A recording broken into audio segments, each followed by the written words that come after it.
देख यार, नर्सिंग क्या है, हम जानते हैं कि एक इंडस्ट्री जो है, पहले तो टॉपिक ये है कि डिसिप्लिनरी एक्शन क्या है, डिसिप्लिनरी एक्शन क्या होता है, ठीक है। तो हम इंट्रोडक्शन में ये लिखेंगे कि कंपनी क्या है, वर्कमैन और एम्प्लॉयर, एम्प्लॉय और वर्कमैन के थ्रू रन करती है, ठीक है। और जो है कंपनी या इंडस्ट्री का डेकोरम मेंटेन रखने के लिए जो है कुछ रूल्स एंड रेगुलेशन प्रिस्क्राइब किए जाते हैं, उसको फॉलो करना जरूरी रहता है। हाँ, तो क्या है, जैसे एक प्रॉपर मैनर बिहेवियर होना चाहिए वर्कमैन का, ठीक है, ड्यूरिंग कोर्स ऑफ बिजनेस या जो भी ड्यूरिंग कोर्स ऑफ एम्प्लॉयमेंट, ठीक है। तो अगर वर्कमैन कोई इरर करता है या कोई मिसकंडक्ट करता है तो उसके अगेंस्ट एक प्रॉपर डिसिप्लिनरी एक्शन लिया जाएगा। कौन लेगा? मैनेजमेंट लेगा, ठीक है। तो इसी पर है पूरा कि मैनेजमेंट क्या है, अपना पावर यूज करके डिसिप्लिनरी एक्शन लेगी, लेकिन क्या अपना पावर बहुत एक्सटेंड यूज कर सकती है, वर्कमैन को कैसे भी डिस्चार्ज कर देगी या डिसमिस कर देगी। तो कोर्ट समय समय पर इसके लिए कुछ गाइडलाइन निकाला है, ठीक है। तो उसी को हम पढ़ने जा रहे हैं। कोर्ट बहुत सारे वेरियस गाइडलाइन निकाला है। वो क्या करता है, कोर्ट बैलेंस बनाता है वर्कमैन के राइट पे और मैनेजमेंट के पावर पे। ये इंट्रोडक्शन इतना लिख देंगे, फिर हेडिंग डालेंगे essential conditions of disciplinary action taken by, या जो भी किया जा रहा है मैनेजमेंट के द्वारा, ठीक है ना। तो there should be misconduct on the part of workman, पहला पॉइंट। भाई डिसिप्लिनरी एक्शन तभी लोगे ना जब कोई मिसकंडक्ट करेगा, ठीक है। अब डिसिप्लिनरी एक्शन लेगा कब? जब मिसकंडक्ट करेगा। तो उसके लिए पहले क्या करेगा? डिसिप्लिनरी प्रोसीजर स्टार्ट करेगा। Second point, disciplinary procedure start करेगा। अब third point, disciplinary procedure start करेगा तो उसके लिए एक इंक्वायरी ऑफिसर अपॉइंट करेगा ताकि वो पूरे चीज़ों का इन्वेस्टिगेशन करे, क्या हुआ, क्या सही गलत, सब चीज़ को, फिर उसको सबमिट करे, चार्जशीट फाइल करके सबमिट करेगा मैनेजमेंट के सामने, ठीक है। फिर मैनेजमेंट डिसाइड करेगी जो भी है उसको छोड़। अब आता है चौथा number, third number, domestic inquiry हो गया। चौथा नंबर, डोमेस्टिक इंक्वायरी हो रहा है, मान के चलो कोई ऐसा मिसकंडक्ट कर दिया वर्कमैन ने जो कि ऑफेंस है, जिसके अगेंस्ट, जिसके ऊपर मिसकंडक्ट किया गया है या असॉल्ट किया गया जो भी है, तो वो आदमी क्रिमिनल प्रोसीडिंग भी चला सकता है। जैसे चोरी किया उसने डिपार्टमेंट में, ठीक है, तो डिपार्टमेंट में अलग चलेगा और कोर्ट में अलग चलेगा, ठीक है। तो डोमेस्टिक इंक्वायरी क्रिमिनल प्रोसीडिंग में, domestic inquiry during criminal proceeding. अब हमारे पास क्या चीज आ गया, अगर क्रिमिनल प्रोसीडिंग चल रही है, इशू ये आ गया ना कि अगर क्रिमिनल प्रोसीडिंग चल रही है तो क्या डोमेस्टिक इंक्वायरी को रोक दिया जाएगा? नहीं रोकेंगे, क्योंकि ये अलग चीज है, ये अलग चीज है, दोनों को मर्ज नहीं करेंगे, ठीक है। दोनों के एक दूसरे से कोई लेना देना नहीं है, ठीक है। पांचवा है, अब देखो डोमेस्टिक इंक्वायरी चल रही है, इधर डोमेस्टिक प्रोसीडिंग चल रही है, इधर डिपार्टमेंटल चल रहा है, प्रोसीडिंग चल रहा है, वही टाइम पे क्रिमिनल प्रोसीडिंग चल रहा है। क्रिमिनल प्रोसीडिंग का रिजल्ट आ गया, उसमें एक्विटल कर दिया या मान के चलो गिल्ट ठहरा, जो भी कर दिया, तो क्या वो जो डिसीजन क्रिमिनल कोर्ट दिया है वो इस पर बाइंड होगा जो प्रोसीडिंग चल रही है डिपार्टमेंट में? तो नहीं होगा। अब इसी चीज, दोनों अभी बताया हो, दोनों अलग अलग चीज है, इसका इससे कोई लेना देना नहीं है। लेकिन देखो इसमें कुछ एक्सेप्शंस हैं, आगे देखेंगे। पहला, मिसकंडक्ट क्या होता है? Any improper behaviour on the part of workman, ठीक है ना। जैसे कि अब कुछ चीजों को तो मिसकंडक्ट मान लिया गया, जैसे आप लेट आ रहे हो, ठीक है, फ्रॉड कर रहे हो कंपनी के साथ, थेफ्ट कर रहे हो, घूस ले रहे हो, ब्राइब ले रहे हो, ठीक है, रॉन्गफुल प्रोहिबिटेड है, दारू पी के, हाँ वो तो हाँ, आप आ रहे हो, कुछ भी कर रहे हो, ठीक है। तो आपका प्रॉपर बिहेवियर जो है उसको देखा जाएगा, उसी से मिसकंडक्ट है कि नहीं उसको देखा जाएगा। नेग्लिजेंस कर रहे हो, जो तुम्हारा काम है नहीं कर रहे हो, बार बार ऐसा कर रहे हो, बोलने के बाद भी नहीं कर रहे हो, तो ये पूरा मिसकंडक्ट में आएगा। फिर आपके ऊपर क्या किया जाएगा? प्रॉपर डिसिप्लिनरी एक्शन लिया जाएगा। एक केस रेफरेंस केस है, रवि यशवंत भैर वर्सेस डिस्ट्रिक्ट कलेक्टर रायगढ़। इसमें सुप्रीम कोर्ट ने मिसकंडक्ट का एक डेफिनेशन दिया है कि इम्प्रॉपर, रॉन्ग या unlawful behaviour of workman is considered as a misconduct, ठीक है। अब देखो ब्रो, डोमेस्टिक इंक्वायरी क्या है? Domestic inquiry through appointing inquiry officer. अब डोमेस्टिक इंक्वायरी करेंगे तो डोमेस्टिक इंक्वायरी करने से पहले एक इंक्वायरी ऑफिसर अपॉइंट किया जाएगा, वही तो इंक्वायरी करेगा, सब चीज करेगा। तो अब इसमें देखो, डोमेस्टिक प्रोसीडिंग में इंक्वायरी करने के लिए अपॉइंट ऑफिसर किया जाएगा। उसके कुछ 3-4 चीजें रूल है, मान के चलो कि आप जो ऑफिसर अपॉइंट कर रहे हो वो बायस्ड नहीं होना चाहिए। क्या पता वही विटनेस का काम कर रहा है तो जाहिर सी बात है अपने फेवर में देगा।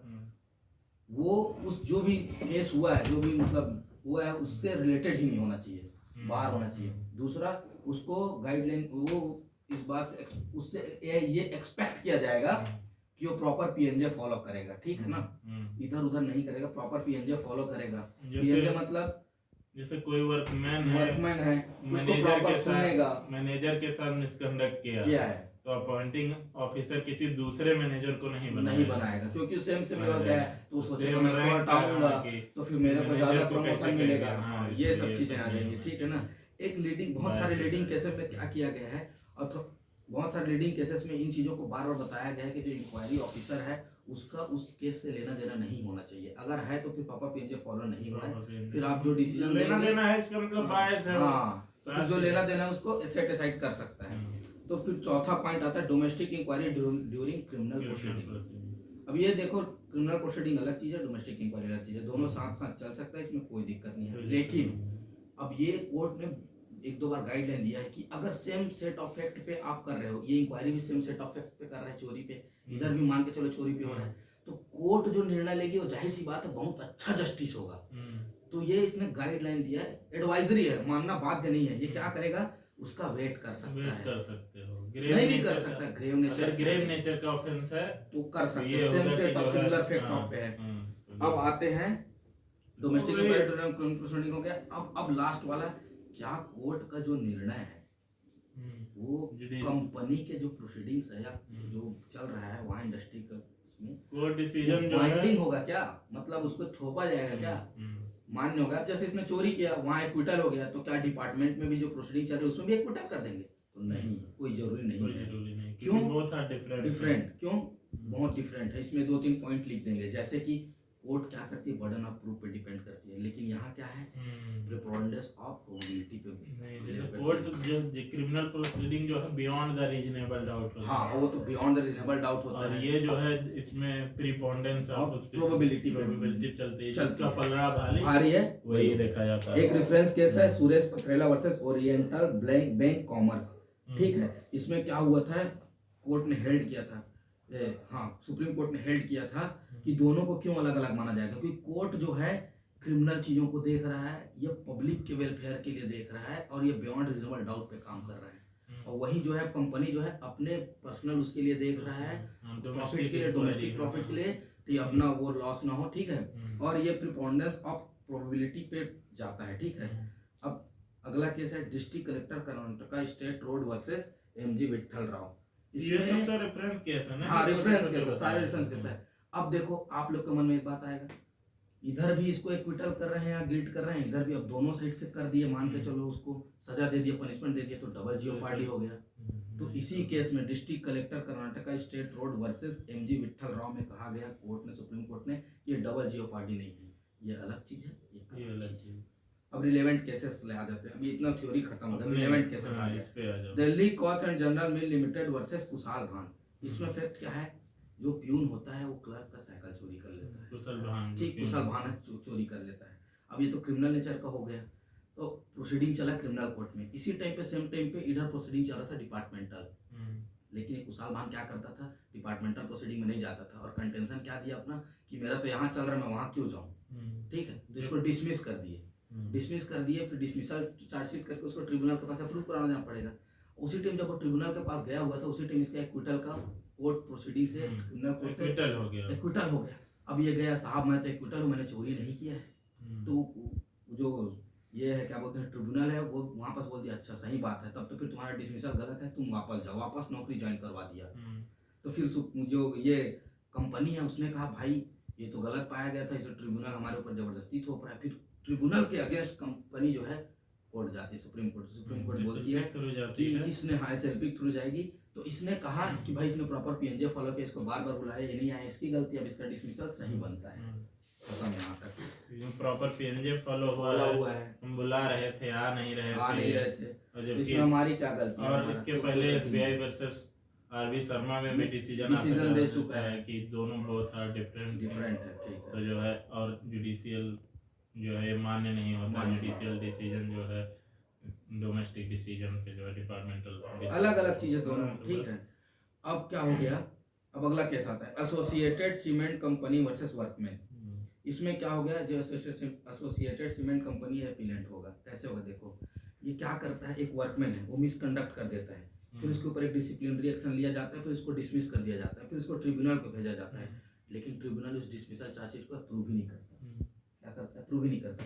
तो अप्रूव ही नहीं करता तो फिर इधर जो सीमेंट कंपनी है वो एसएलपी के थ्रू जाएगी कोर्ट, और कोर्ट को बोलेगी साहब कि ये है, तो फिर ये जो ट्रिब्यूनल है उसने क्या कंटेंशन दिया, इसने प्रॉपर पीएनजे फॉलो नहीं किया, जो विटनेस था उसी को इंक्वायरी ऑफिसर बना दिया, तब तो ये बायस्ड हो गया, बायस्ड हो गया, इसलिए मैंने अप्रूवल नहीं किया। तो कोर्ट ने कहा कि सीमेंट कंपनी ऐसा है, प्रॉपर इंक्वायरी कीजिए, जो ट्रिब्यूनल ने बोला डिसमिसल इसका गलत है।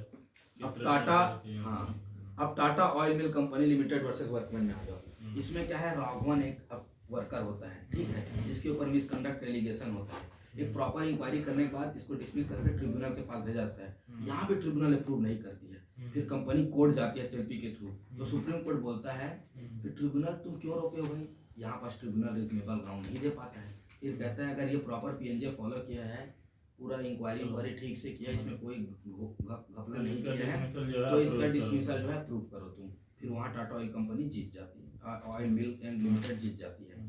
अब Kusheshwar Dubey versus Bharat cooking coal limited में, इसमें क्या है, एम्प्लॉय जो रहता है वो इलेक्ट्रिकल हेल्पर रहता है, वो क्या अपने सीनियर ऑफिसर को फिजिकली असॉल्ट कर देता है, ठीक है, फिर उसके अगेंस्ट डिसिप्लिनरी एक्शन लिया जाता है, और साथ ही साथ क्रिमिनल कोर्ट में प्रोसीडिंग चलता है, असॉल्ट वाला बात है, ठीक है ना।